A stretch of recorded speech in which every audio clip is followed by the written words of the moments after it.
Good morning, everyone. We are the group 3, and we are going to discuss you about the horizontal irregularities and the effects of earthquake in design structure. So, horizontal irregularities. Horizontal irregularities in areas prone to earthquake structure forms needs to be sound. In fact, the structural design involves the prudent selection of the appropriate characteristics for the building to be constructed. While there is no universal rule for the ideal form of structure, guiding principles suggest that regular structures are the ones with greatest chance of survival against earthquake effects. So when you say structural forms needs to be sound, is that structurally sound means our structure is free from defects, flaws, decays, deterioration to the extent that the structure or the building accomplish their design. So in terms of public infrastructures like like the bridges, for example, structurally sound structures lacks imperfections that impacts the desired use of the structure, so as not to endanger the safety, health, and welfare of the public. So it also mentions here that there is no universal rule here. Ideal form of structure guiding principles suggest that the regular structures are the ones with greatest chance of survival against earthquake effects. So the regular structure simply means these are the structure with the no complicated architectural design, commonly like a box type one. I'm going to show you some examples, some pictures later on regarding these regular structures. Next. So this is what I'm talking about. So building, it as what mentioned a while ago. So a structure should be a structurally sound structure should be free from any cracks, flaws, and deterioration. So maybe this structure causes bending due to bending stress. It causes the reflection of this structure. So that's why that there is cracks happen in here. Next.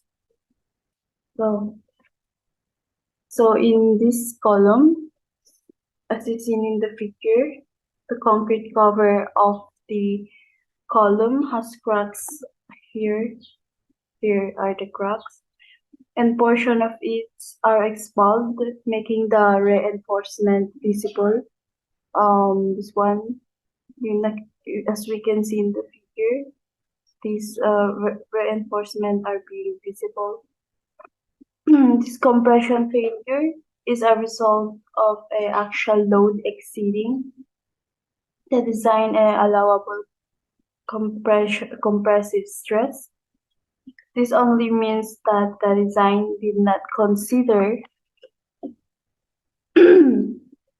all the parameters and conditions involved in design process.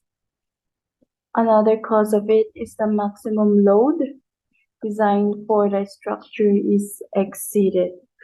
So next. So as you can see in this figure, this is building located in BGC. If you happen to go to BGC and like pass through the First Avenue, I think you're gonna see this building. It's a regular structure with a box type design.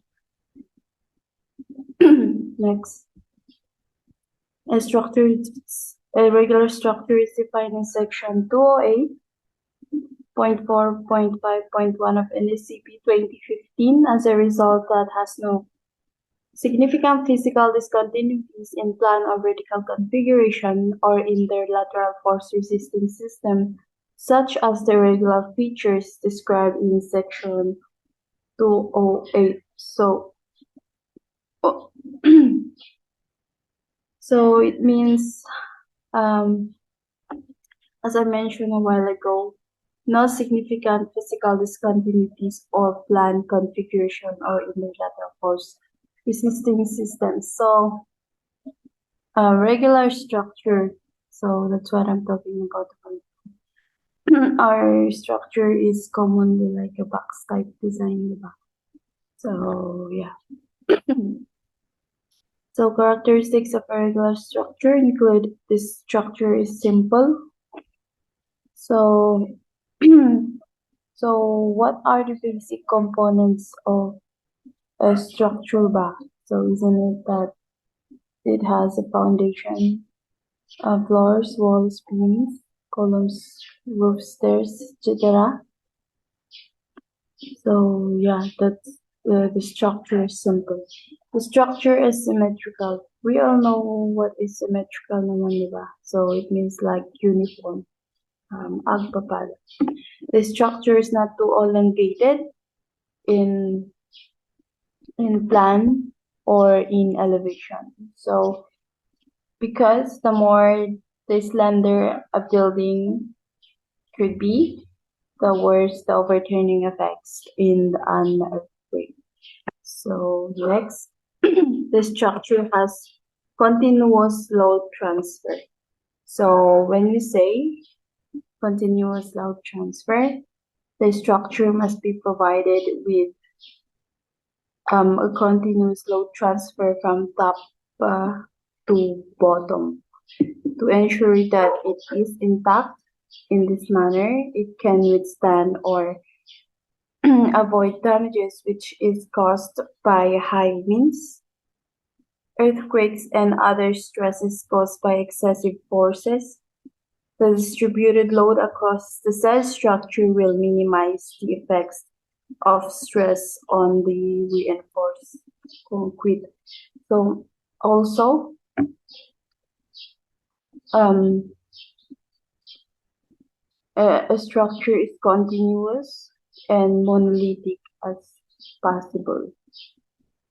So the other slide will be explained, will be discussed by my group mates. And thank you. Symmetry refers to the similarity of features in both directions of the structure. This being said, any deviation from this may be classified as irregularity, subject to the conditions specified in the structural code. For most cases, the irregularities are classified in two separate groups: the vertical structural irregularities and plan structural irregularities. Vertical structural irregularities occurs when the horizontal dimension of LFRS in a story exceeds 130% of that in an adjacent story. Plan structural irregularities. Structural irregularities in plan regular of consist of four different types of structural irregularity. These are torsional irregularity, floor discontinuities, project projection in plan, and non-parallel structural members access. Here are some examples of vertical structural irregularities: the interruption of vertical resistance elements and abruption changes in size of members, drastic changes in mass stiffness of ratio, staggered trusses, buildings on hillsides. These are the examples of horizontal irregularities: T-shaped plan, L-shaped plan, U-shaped plan, cruciform plan, other complex shapes, setbacks, multiple towers, split levels. Plan irregularities. As per NSCP 2015, the method in evaluating the structural irregularities is provided in the table 208-10. Number 1. Torsional irregularity. Being considered when diaphragms are not flexible. This irregularity exists when the maximum story drift. Computed including accidental torsion. At one end of the structure transverse to an axis is more than 1.2 times the average of the story drift of two ends of the structure. Number 2. Reentrant corner irregularity. These are parts of the structure project beyond the reentrant corner, a distance greater than 15% of the plan dimensions in the given direction. Number 3. Diaphragm discontinuity irregularity. Diaphragms with abrupt discontinuities or variations in stiffness, including those having cut out or open areas greater than 50% of the gross enclosed area of the diaphragm, or charges ineffective diaphragm stiffness of more than 50% from one story to the next. Number 4. Out of plane offset irregularity. These are the discontinuities in a lateral force path, such as out of plane offset of the vertical elements. Okay, number 5, non-parallel system irregularity. The vertical lateral road resisting elements are not parallel to or symmetric about the major orthogonal axis of the lateral force resisting systems. For the architect generally plan the structure according to the site orientation and shape. They adopt plans which have advantage in lighting and ventilation. This might result in the formation of non-parallel irregular building with the same floor area, and comparing the result with similar model but by connecting the column in plans by triangular module beam.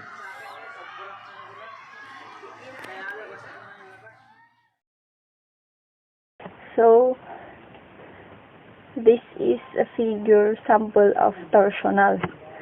Torsional is an act of twisting. This torsional irregularity is a kind of plan irregularity, and it occurs due to the eccentricity between the center of mass cm and the center of resistance cr. Number 2, this is a figure sample of reentrant corner. 3, diaphragm discontinuity, the offset, Earthquake and effect and lastly, design the of structure. non-parallel system. First, reinforced concrete. Construction material is crucial for the earthquake resistance and durability of a structure. The safest building will be the one made of all steel. True, very heavy, attracting more earthquake force, as it is an extremely strong material. Reinforced concrete is the next most suitable material for earthquake resistance constructions of building. It is good, durable, and economic material of constructions, but the condition is that the quality of construction should be good. Kahit po masasabi natin dito na good, durable, and economic, yung talagang main point dito, yung pagkaka-construct, yung quality of construction is sinasabi dito is good para makaresist siya ng earthquake. B. Other materials. A brick, stone, or mud house cracks even with moderate tremors. However, these materials can be effective when strengthened with RCC. RCC is the reinforced cement concrete. Elements at critical points, masonry buildings become brittle when the large deflection take place, so RCC bands can strengthen them at regular intervals. A wooden frame building is good as it absorbs shocks evenly and vibrates along the quake and unlikely to collapse. The danger with woven frame construction is that it's highly inflammable and limited use, only up to 1 or 2 stories. Design of building for earthquake effect. The behavior of a building during ground vibration is a function of the nature of foundation soil and natural period of vibration of the structure, which depends on the material used in construction, its form, size, and mode of construction. The structure also get affected with the duration and intensity of the earthquake. IS 1893 to 2002 seismic coefficients for calculating the design forces for simply structure standing on soil which will not settle or slide much due to loss of strength like liquefaction effect. In the design of buildings, horizontal forces due to earthquake is considered simultaneously along with the vertical forces. Naturally, the natural period of vibration of any structure should not coincide with the predominant period of earthquake excitation. Otherwise, resonance may occur and even the strongest structure may collapse. While designing the building, following aspects should be looked into. Letter A. Magnitude and type of earthquake excitations. B. Natural period of vibration of structures along with its material and mode of construction. Response of structure to earthquake design forces to which the building elements will be subjected can be calculated by any one of the following methods. Number 1. Seismic coefficient method is one of the static procedures for earthquake resistance and design structures. Horizontal or vertical forces, which are calculated as product of seismic coefficients, and the weight of the structures are applied to the structures. Response spectrum method, time history analysis. Depending upon the complexity and importance of a structure, any one above the three methods can be adopted. Here only seismic coefficient method is described, as this is the most common method. Earthquake forces can be calculated in any direction of structure, but the method damaging is horizontal, least lateral direction. The horizontal earthquake forces can be calculated as VV or F is equal to AH times W, where F is the total design of force generated due to earthquake and design seismic base shear. W is seismic weight of the building, sum of the seismic weight for all floors, dead load plus appropriate amount of live load as per IS 1893. AH is equal to design horizontal seismic coefficient, vertical acceleration coefficient. AV can be taken as 2/3 of AH. Normally, the natural period of vibration of any structure should not coincide with the predominant period of earthquake excitations.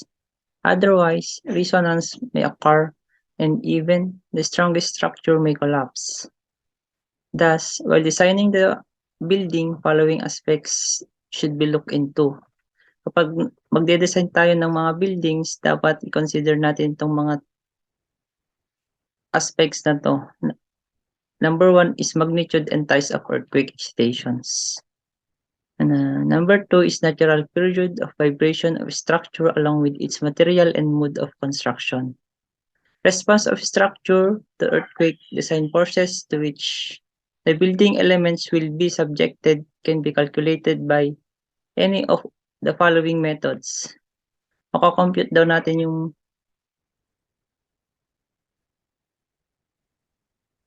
building elements by some methods, which is number 1, seismic coefficient method. Next is response spectrum method, which is yung sinasabi natin modal analysis. And lastly, yung number 3 is time history analysis. Let's go to the next slide. Depending upon the complexity and importance of a structure, any one of the above three methods can be adopted. Pwede daw nating i-adapt yung tatlong methods na nasabi dito sa previous slides kanina, which is the seismic coefficient method, response spectrum method, or yung tinatawag na modal analysis, and yung time history analysis. Here only seismic coefficient method is described as this is the most common. Yung coefficient method, yun yung common method dun sa tatlo. Earthquake forces can be calculated in any direction of structures, but the most demanding direction is horizontal or yung tinatawag natin na least lateral directions. The horizontal earthquakes forces can be calculated as ito yung na-derive na formula ng vibration or horizontal earthquake force. VV or F is equivalent to AH multiplied to W. Ito yung magiging equation number 1 natin. Where VV or F is equivalent to the total design force generated due to the earthquake or design seismic base shear. Yung W naman natin is equivalent niya, nire-represent niya yung seismic weight of the building, sum of the seismic weight of all floors. Yung dead load plus appropriate amount of live load as per IS-1893.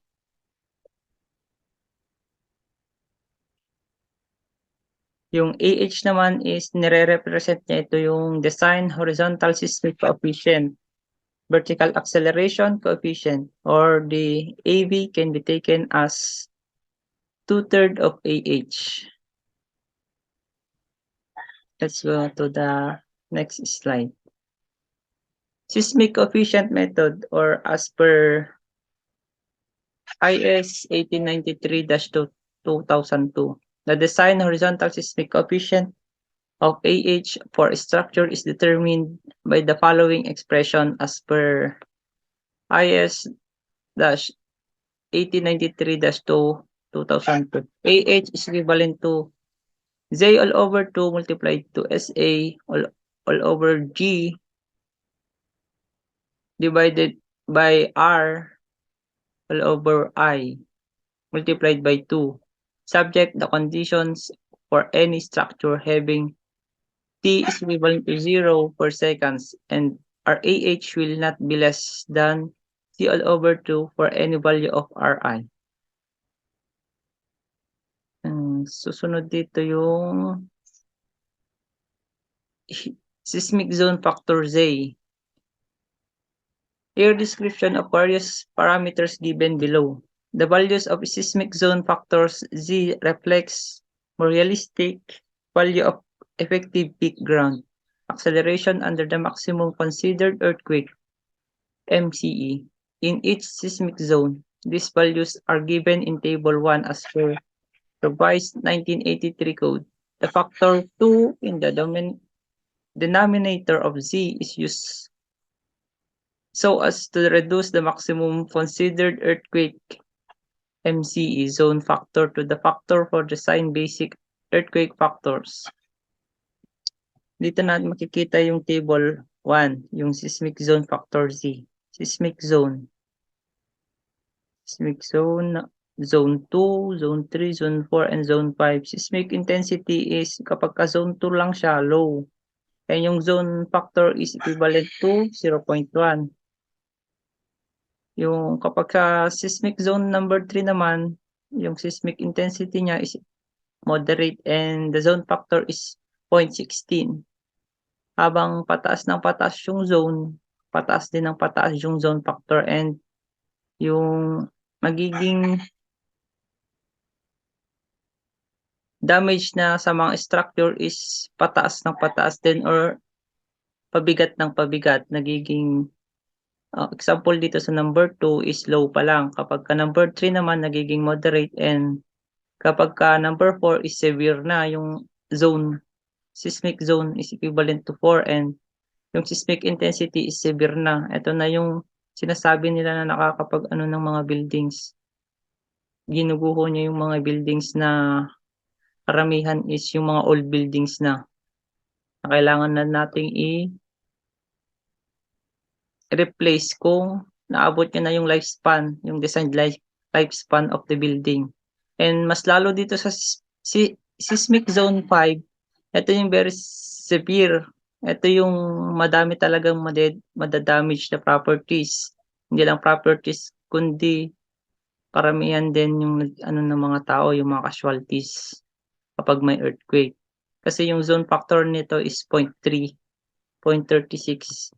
Ibig sabihin yung 0.36 na to, sobrang lakas na siya. Kaya yung magiging seismic intensity niya is very severe. Ito yung sobrang delikado kapag may earthquake na. Yung mga 8 siguro or 8 pataas na yung magnitude 8, ganun pataas na. Ito yung mga sobrang nakaka-damage na sa mga structures. Zone factors may for some important cities have also been modified. These are given in Annexure E of the code. For example, for Lucknow, Kapnu is 0.16. The next slide is to be reported by one of our member. Okay. Thank you.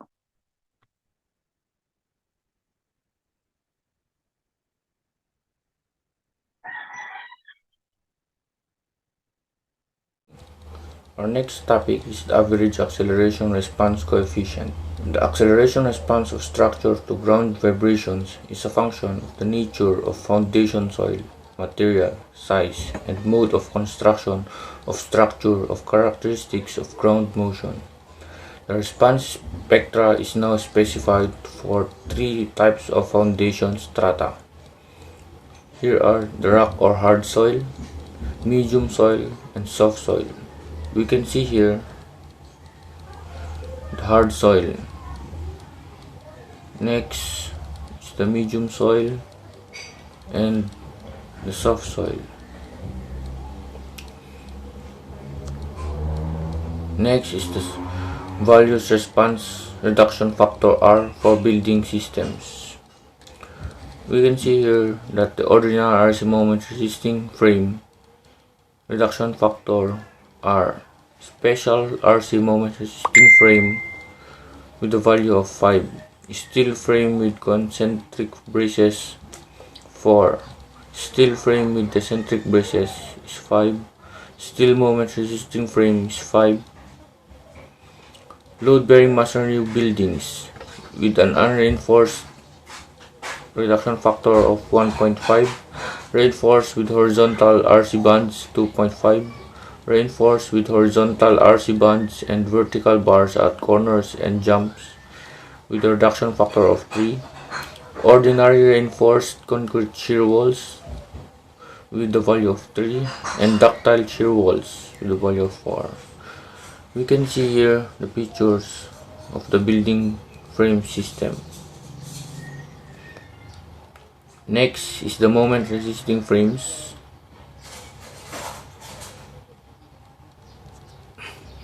Concrete bracings.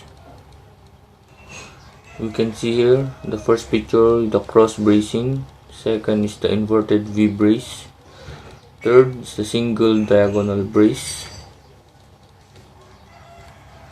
And load bearing masonry walls. Next is the unreinforced walls. We can see here that the walls are made up of bricks, and these type of buildings are called unreinforced walls, and we can see samples of these structures with the ancient churches, shear walls of a building. That's all. Thank you.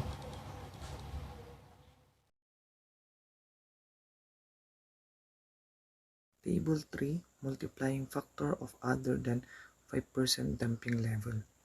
So we all know that the factor of 5% damping level is equivalent to 1, but in here we will be having different values of damping level.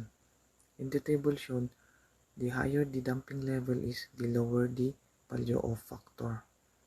So for example, if you have 0.0 damping level, you will be having a factor of 3.20 compared to having 30% damping level that only have 0.55 factors.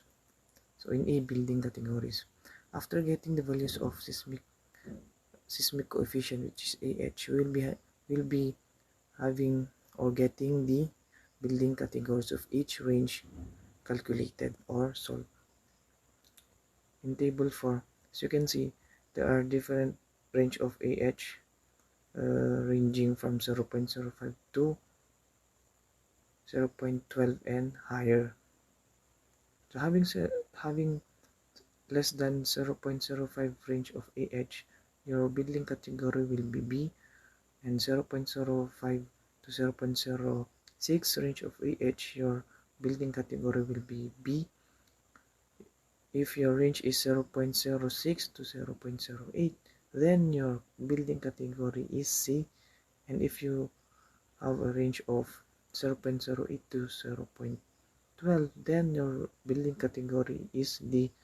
And lastly, if your range of AH is greater than 0.12, then your building category will be E.